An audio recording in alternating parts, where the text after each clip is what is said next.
क्या हाल है दोस्तों। चलो तो इस सबक आमोज कहानी का आखिरी और सबसे खास पार्ट शुरू करते हैं।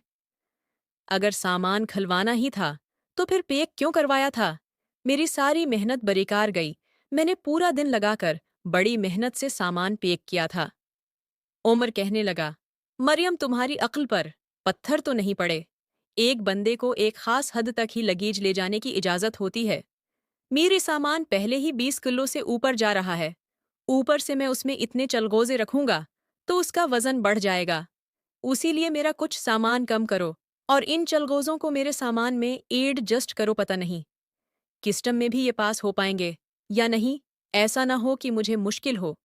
उम्र के चेहरे पर कुछ परेशानी भी नजर आ रही थी, क्योंकि वो तकरीबा 4 किलो के करीब चलगोजे थे और अच्छी खासी जगह घेर रहे थे। मैंने दोबारा से उम्र का सामान खोला और उनके पुराने कपड़े निकाल दिए और चलगोजों को बड़ी मुश्किल से उनके सूट कीस में एडजस्ट किया। फिर जब मैं सारे काम से फारिग हुई तो मेरे शोहर को तसल्ली हो गई।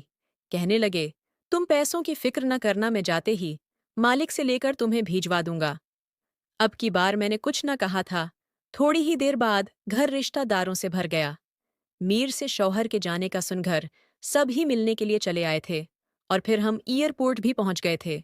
मेरे शौहर मुझे खुदा हाफिज कहते चले गए थे। बच्चे और मेरी आंखों में इंसो थे, क्योंकि अब हमें 2 साल से पहले उम्र को नहीं देखना था।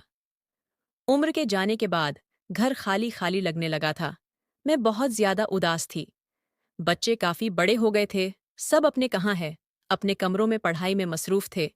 मैं अपने कमरे में अकेले बैठी थी कि उम्र का फ़ोन आया और उन्होंने बताया कि वो खैरियत से पहुंच गए हैं। ये सुनकर मुझे तसल्ली हुई। फिर मैंने फ़ौरा से पूछा कि मालिक को चलगौज़े दे दिए। वो हंसकर कहने लगे, अरे नेक बख्त। रात के 11 बज रहे हैं। मालिक अपने बंगले में हैं और मैं सीधे क्वार्टर में आया हूँ। सुबह मालिक से मिलूंगा तो उनकी अमानत उनके हवाले कर दूंगा। तुम्हारे पैसे भी भेज दूंगा। तुम इतनी फिक्र क्यों कर रही हो?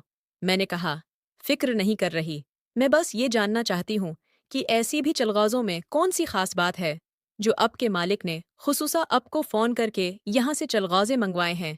क्या वहाँ चलगज़े नहीं मिलते? मेरे शोहर कहने लगे, मिलते तो हैं, लेकिन बहुत ज़्यादा महंगे मिलते हैं और फिर क्वालिटी उर्दू कहानी रेडियो में भी फ़र्क होता है। इसीलिए मेरे मालिक ने पाकिस्तान से चलगौज़े मंगवाए हैं। वो उसका क्या करते हैं जब मुझे पता चले। मेरे प्यारे नाजरीन, अगर आपको ये कहानी अच्छी लग रही है तो मेरी इस वीडियो पे कमेंट करें ताकि आपको ये कहानी मज़ीद मिल सके।